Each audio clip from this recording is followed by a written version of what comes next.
નમસ્કાર વિદ્યાર્થી મિત્રો, આપ સૌનું સ્વાગત કરું છું આપણી આ યુટ્યુબ ચેનલમાં. હું જગદીશ સર વાઘેલા. મિત્રો, જવાહર નવોદય વિદ્યાલય પ્રવેશ પરીક્ષા ધોરણ 6 માં આપણે અભ્યાસ કરવા જઈ રહ્યા છીએ. જે વિદ્યાર્થી મિત્રો આપણી આ યુટ્યુબ ચેનલમાં નવા છે તે વિદ્યાર્થી મિત્રો ખાસ કરીને આ ચેનલને સબસ્ક્રાઇબ કરી લેજો, કારણ કે આ ચેનલમાં તમને નવોદય પ્રવેશ પરીક્ષાનો સંપૂર્ણ અભ્યાસક્રમ તમને હું આપતો રહીશ, માહિતી આપતો રહીશ.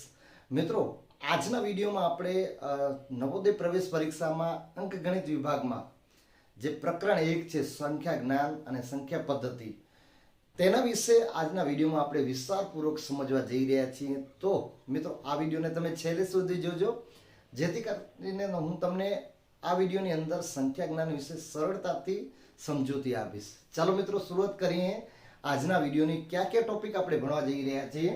તો સૌથી પહેલો મિત્રો પ્રકરણ 1 સંખ્યા જ્ઞાન સંખ્યા પદ્ધતિ. તો પહેલો મુદ્દો છે સ્થાન કિંમત, જેને અંગ્રેજીમાં આપણે પ્લેસ વેલ્યુ. જે અંગ્રેજી માધ્યમના છોકરાઓ હોય તો એને કહીએ આપણે પ્લેસ વેલ્યુ. પછી છે દાસની કિંમત, એને અંગ્રેજીમાં કહેવાય છે ફેસ વેલ્યુ. બરાબર. પછી આશરે કિંમત, એટલે આને રાઉન્ડ ઓફ કહીએ, અંદાજિત, એસ્ટિમેટેડ વેલ્યુ. બરાબર, એસ્ટિમેટેડ વેલ્યુ, રાઉન્ડ ઓફ પણ કહી શકાય. સંખ્યાઓમાં એકી સંખ્યા એટલે ઓડ નંબર, પછી ઇવન બેકી સંખ્યાઓ એટલે ઇવન નંબર, પછી મૂળ અવિભાજ્ય સંખ્યાઓ એટલે પ્રાઇમ નંબર.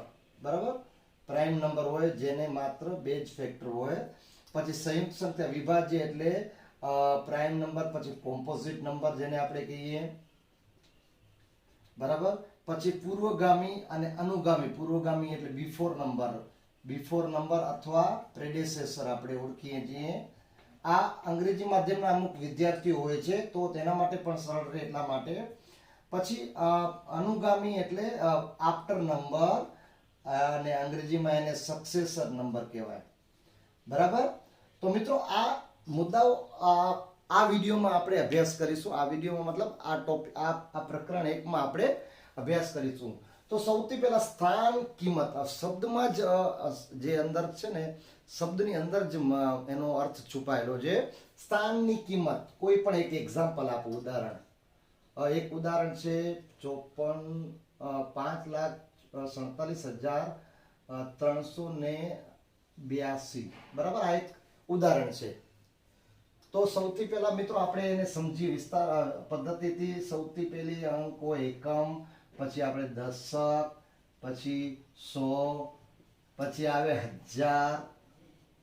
બરાબર, 1000, પછી 10,000, પછી આવે લાખ, પછી એના પછી આવે 10 લાખ. પણ 10 લાખ આપણે અહીંયા નંબરમાં નથી. બરાબર. તો આ શરૂઆતથી આપણે શીખીએ છીએ. ત્યારે આપણે કોઈ પણ અંક, આપણે અંકજ્ઞાનનો જે અભ્યાસ કરતા હોઈએ તો આ સમજવું જરૂરી છે. તો પહેલી સ્થાન છે એકમ, પછી દશક, પછી 100, પછી 1000, પછી 10,000, પછી લાખ. હવે આજ આપણે અહીંયા જે અંકને આની અંદર બેસાડીએ તો પહેલો અંક આવશે 2. એકમના અંકમાં સ્થાન ઉપર આવશે, પછી દશકના સ્થાન ઉપર આવશે, 300ના સ્થાન ઉપર આવશે, 7,000ના સ્થાન ઉપર આવશે, 4 10,000ના સ્થાન ઉપર આવશે, 5 લાખના સ્થાન ઉપર આવશે. બરાબર, આ થઈ ગયો એનો સ્થાન. હવે તેની કિંમત. તો મિત્રો, કિંમત પણ બહુ સરળ છે. જે અંક એકમના સ્થાન હોય તેની સ્થાન કિંમત હંમેશા એ સેમ જ નંબર હોય, બદલાય નહીં. 2 છે તો 2, 4 હોય તો 4, 6 હોય તો 6, 8 હોય તો 8. બરાબર, સાદી ભાષામાં સમજાવી દઉં. પછી જે પણ અંક દશકના સ્થાન ઉપર હોય એના પાછળ તમારે એક 0 લગાડી દેવાનો. વધુ તમને ગુણા 10 કરવાનો ને એ છે, પણ એ વધુ તમને નથી જણાવતો, કારણ કે દશક હંમેશા માત્ર એક 0 હોય. બરાબર, એક 0 હોય. 10, 20, 30, 40, 50, 60, 70, 80, 90 એક 0 આવે ને. એટલે કોઈ પણ અંક જે દશકના સ્થાન ઉપર હોય એના પાછળ તમારે એક 0 લગાડી નાખવાનો. 8 છે તો 8. માની લો કે અહીંયા 7 હોય તો 70, 6 હોય તો 60, 5 હોય તો 50. પછી જે અંક 100 ના સ્થાન ઉપર હોય મિત્રો, તો એની સ્થાન કિંમત આવશે, પાછળ 2 0 લગાડી દેવાના. અહીંયા એક 0 લગાડતા હતા, 100 માં 2 0, અને 100 માં આપણે ખબર છે 2 0 આવે. 100 4 હોય તો 400, 5 હોય તો 500, 6 હોય તો 600. ત્યારબાદ છે 1000. 1000 ના સ્થાન ઉપર જે નંબર હોય એના પાછળ મિત્રો 3 0 લગાડી દેવાના. આ એની સ્થાન કિંમત જણાવું છું મિત્રો. સ્થાન કિંમત, બરાબર. સાદી ભાષામાં, સરળ ભાષામાં હું સમજાવું છું મિત્રો. તો સ્થાનની કિંમત, જે પણ સ્થાન છે તેની કિંમત એટલે સ્થાન કિંમત. 7000. હવે અહીંયા 10,000 ના સ્થાન ઉપર છે. તો મિત્રો સૌથી પહેલા 10,000 માં આપણે ખ્યાલ હોવો જોઈએ. જો 1000 માં 3 0 છે તો 10,000 માં 4 0 હશે, બરાબર. આ 40,000. 5 હોય તો 50,000, 6 હોય તો 60,000. આ વસ્તુ ધ્યાન રાખવાની.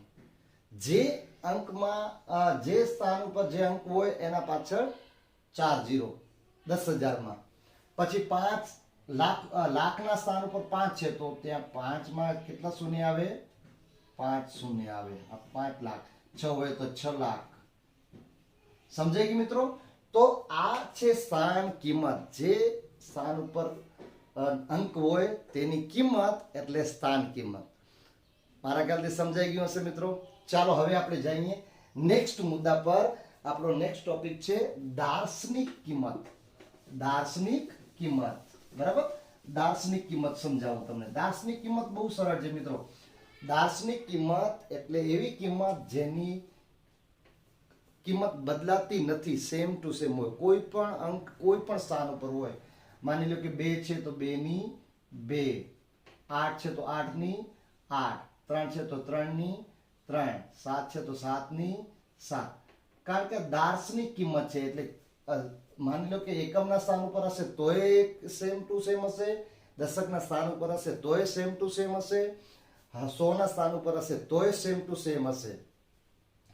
બદલાતી નથી, કિંમત બદલાતી નથી. કોઈ પણ સ્થાન ઉપર હોય. 1000 ના સ્થાન ઉપર અંક શું કામ ના હોય? આ લાખના સ્થાન ઉપર 5 છે તો 5 ની દાર્શનિક કિંમત 5 જ હશે. લાખ 5 લાખ નહીં થાય, 5 લાખ સ્થાન કિંમત થશે, બરાબર. તો દાર્શનિક કિંમત ક્યારે બદલાતી નથી. સમજાઈ ગયું મિત્રો?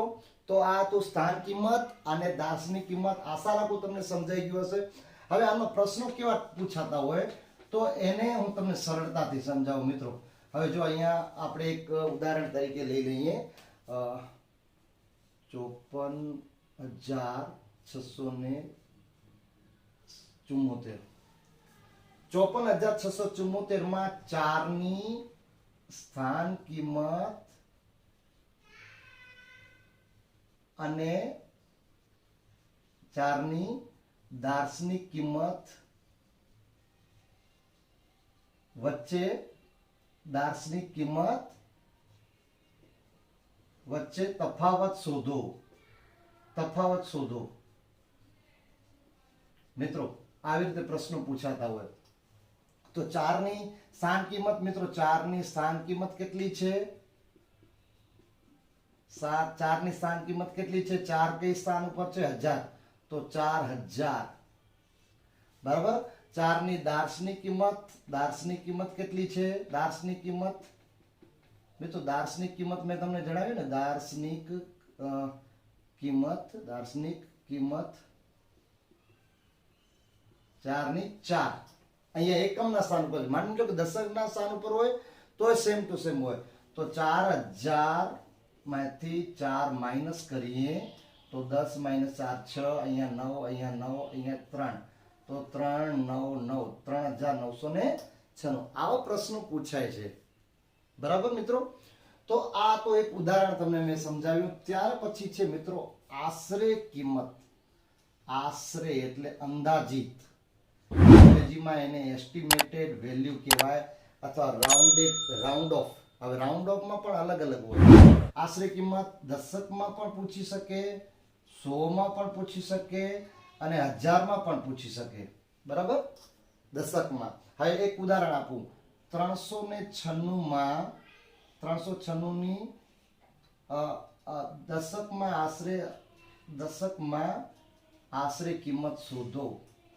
આશરે કિંમત શોધો. હવે જોજો મિત્રો, આ એક એક્ઝામ્પલ હું તમને સમજાવું છું. તો જ્યારે દશકમાં તમને આ આશરે કિંમત શોધવી હોય ને મિત્રો, ત્યારે તમારે હંમેશા એકમનો અંક જોવાનો. એકમના અંક પર જો 5 અથવા 5 થી વધુ નંબર હોય વધુ તો શું કરવાનું દશકના અંકમાં +1 કરી નાખવાનું. હવે અહીંયા 396 ની જગ્યાએ હું અત્યારે 8 લઈ લઉં છું.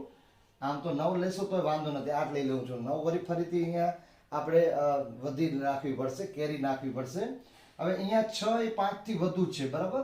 6 એ 5 થી વધુ છે એટલે શું થશે આપણે અહીંયા +1 કરી નાખશું એટલે 3 નો 3 8 વત્તા 1 9 અને આ જે 6 છે ને એની જગ્યાએ શૂન્ય આવી જશે. 390 ફરીથી મિત્રો સમજાવું. 386 માં દશકમાં આશરે કિંમત શોધો. દશકમાં પૂછ્યું છે તો દશકમાં તમારે એકમનો અંક જોવાનો. જો એકમના અંકમાં 5 અથવા 5 થી વધુ હોય અંક તો દશકના અંકમાં +1 કરવાનો, +1 કરવાના. હવે એ 3 3 અને 8 અહીંયા 6 એ 5 થી વધુ છે એટલે 8 માં 1 ઉમેર્યું આપણે એટલે 9 થઈ ગયો અને અહીંયા શૂન્ય લખી નાખ્યું, બરાબર? હવે આને આ પ્રશ્ન તમને હું 386 માં 100 માં આશરે કિંમત શોધો. 100 માં આશરે કિંમત શોધો.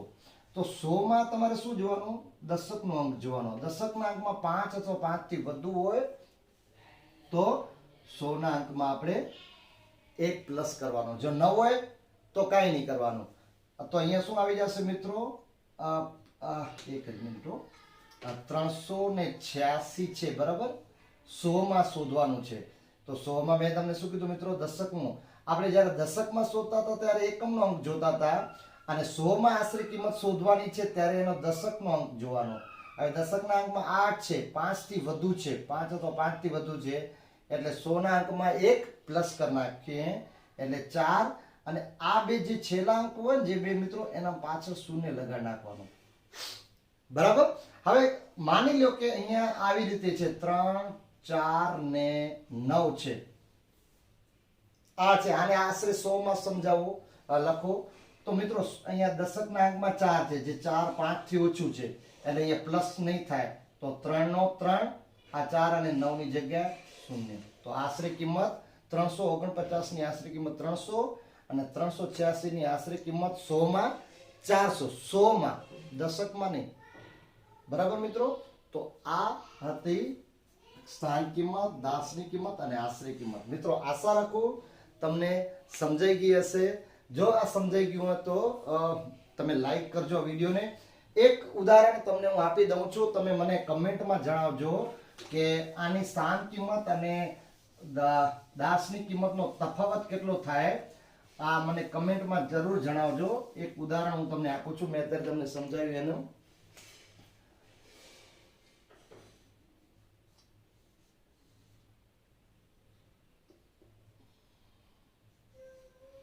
પાંચની સ્થાન કિંમત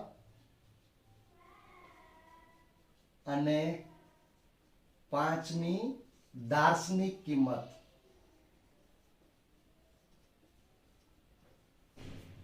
વચ્ચે તફાવત શોધો. આનો જવાબ મને કમેન્ટમાં લખીને મોકલજો મિત્રો. કમેન્ટ જરૂર કરજો કેટલો આવે જવાબ, બરાબર? હું તમારા જવાબની રાહ જોઈશ. 5ની 53,458 માં 5ની સ્થાન કિંમત અને 5ની દાર્શનિક કિંમત વચ્ચેનો તફાવત શોધી અને મને કમેન્ટ કરજો. મળીશું નેક્સ્ટ વિડીયોમાં. આ ટોપિક, આ જે મુદ્દાઓ છે એ આપણે નેક્સ્ટ વિડીયોમાં જાણીશું. ત્યાં સુધી થેન્ક યુ, ધન્યવાદ.